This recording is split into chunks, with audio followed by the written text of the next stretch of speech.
नमस्कार दोस्तों, बेबाक भाषा के दो टूक कार्यक्रम में आपका स्वागत है।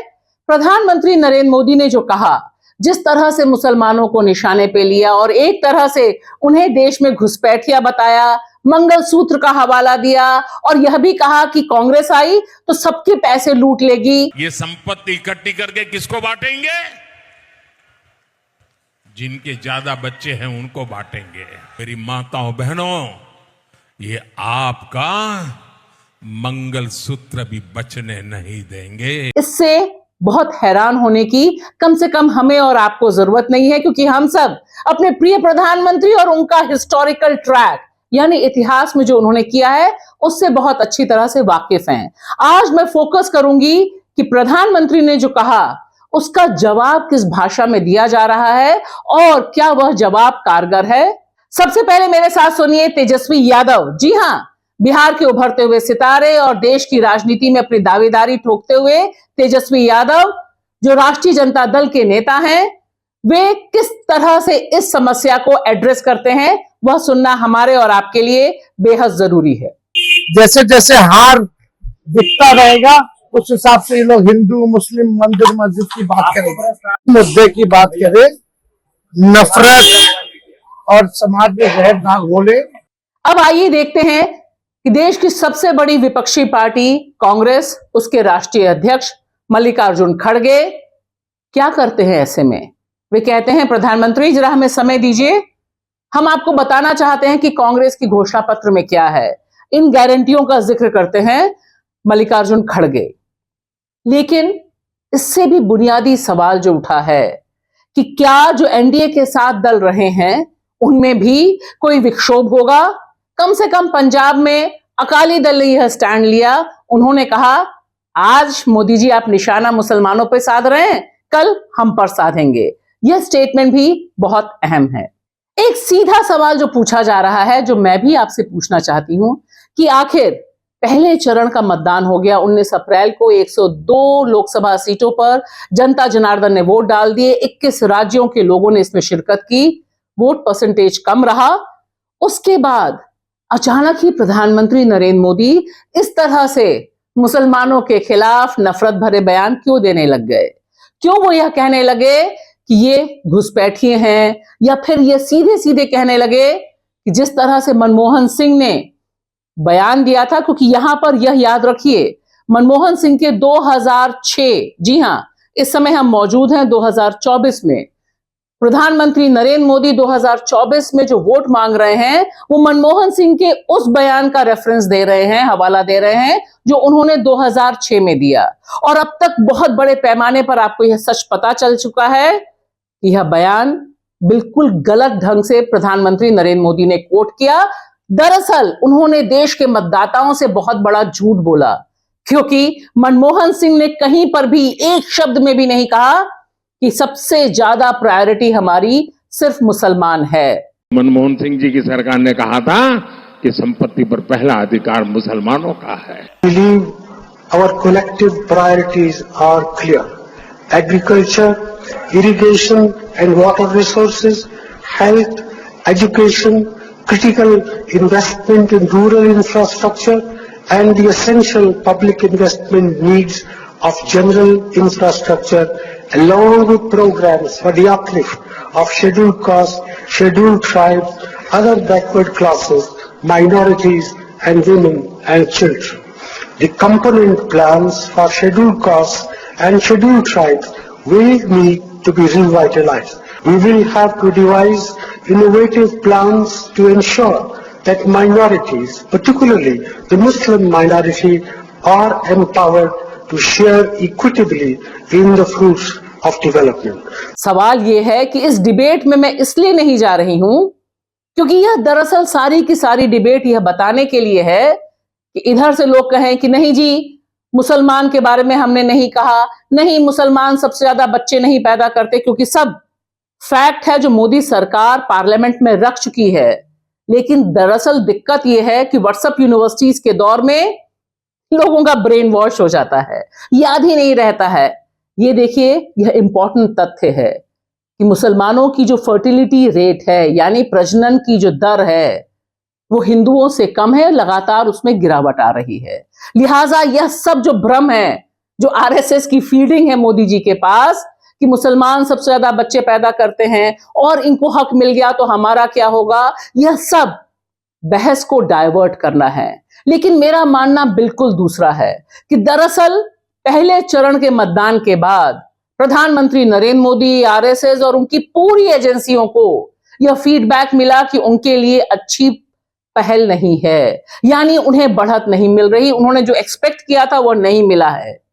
लिहाजा हिंदू मुसलमान, मुसलमानों से नफरत, राम राम और राम मंदिर का जिक्र उनके लिए ट्रम्प कार्ड है। ऐसा मोदी जी को लगता है कि इसी आधार पर देश के अधिसंख्य हिंदुओं का वोट वे हासिल कर सकते हैं। इसी क्रम में देखिए, उन्होंने चूंकि मनमोहन सिंह को याद किया, मैं आपको याद दिलाना चाहूंगी, दिखाना चाहूंगी कि मनमोहन सिंह ने 2014 में क्या कहा था कि अगर देश के प्रधानमंत्री नरेंद्र मोदी बनते हैं तो यह देश के लिए डिजास्ट्रस होगा, यानी तबाही लाने वाला होगा। और दिखाई दे रहा है कि 10 सालों में क्या तबाही आई है कि उनके पास अपने विकास के लिए एक शब्द नहीं है, सिर्फ हिंदू मुसलमान और अयोध्या राम, हम राम को लाए हैं और आप हमें लाइए। इसी पर मोदी जी 2024 का चुनाव लड़ रहे हैं और उनके साथ साथ योगी जी का यह भाषण भी देखिए। और मोदी जी के कारण 500 वर्षों का इंतजार समाप्त करके अयोध्या में रामलला का फिर से प्रकटीकरण हो गया है। जब सूर्य तिलक होते हुए प्रधानमंत्री जी भले ही अयोध्या में नहीं थे, उनका मन अयोध्या में था कि हमारे रामलला का भव्य मंदिर बनने के बाद 500 वर्षों के बाद रामलला को अपनी ही जन्मभूमि पर अपना जन्मोत्सव मनाने का अवसर प्राप्त हुआ। वह खुलकर देश के चुनाव आयोग, देश के कॉन्स्टिट्यूशन की धज्जियां उड़ा देते हैं। तो 2024 का चुनाव इसलिए भी बहुत अहम है क्योंकि इससे यह पता चलता है कि भारतीय जनता पार्टी किस तरह से देश का कॉन्स्टिट्यूशन, देश का सारा नियम कायदा कानून पलटने पर तैयार है। तो ये लड़ाई, अगर राहुल गांधी का यह भाषण याद कीजिए जी, आइए सुन लेते हैं ये भाषण। 24 घंटा हिंदू मुस्लिम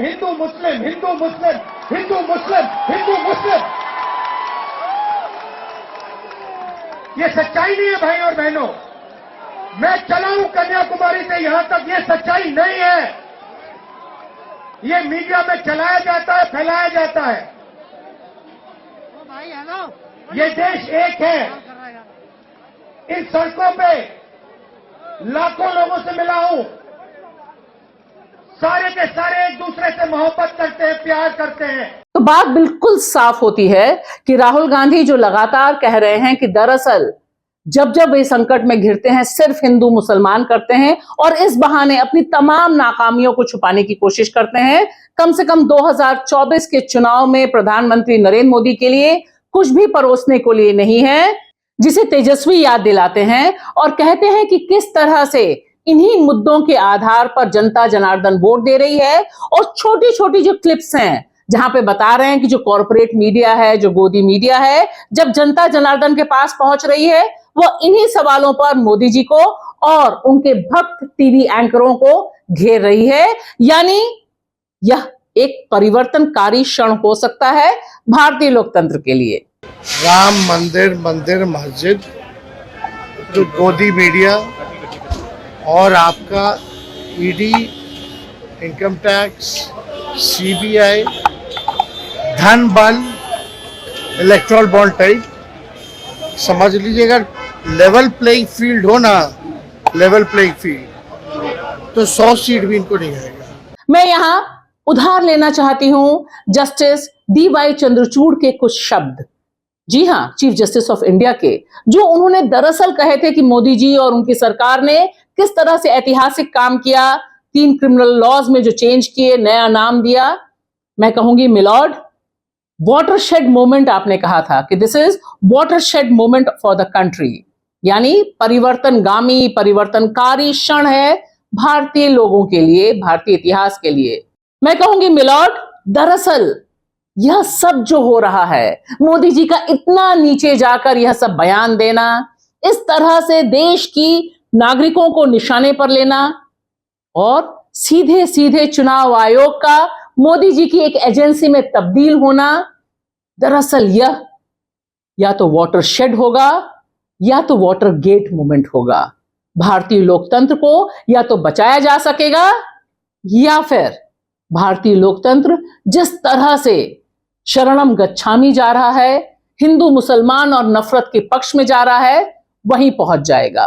और इसलिए मैं अब आपको सुनाऊंगी देश की पहली महिला एडिशनल सॉलिसिटर जनरल के इंटरव्यू का आखिरी हिस्सा, क्योंकि वहां से मिलती है हिम्मत, दरअसल वहां से मिलती है ऊर्जा, जब वह कहती हैं सब कुछ है लेकिन भारतीय लोकतंत्र और यहां के जनमानस पर अटूट विश्वास है, संघर्ष जारी है। सुनिए इंदिरा जयसिंह को मेरे साथ। शुक्रिया। इतना ही मैं आपको कह सकती हूँ कि जमीन आसमान एक हो जाए, संघर्ष जारी रहेगा।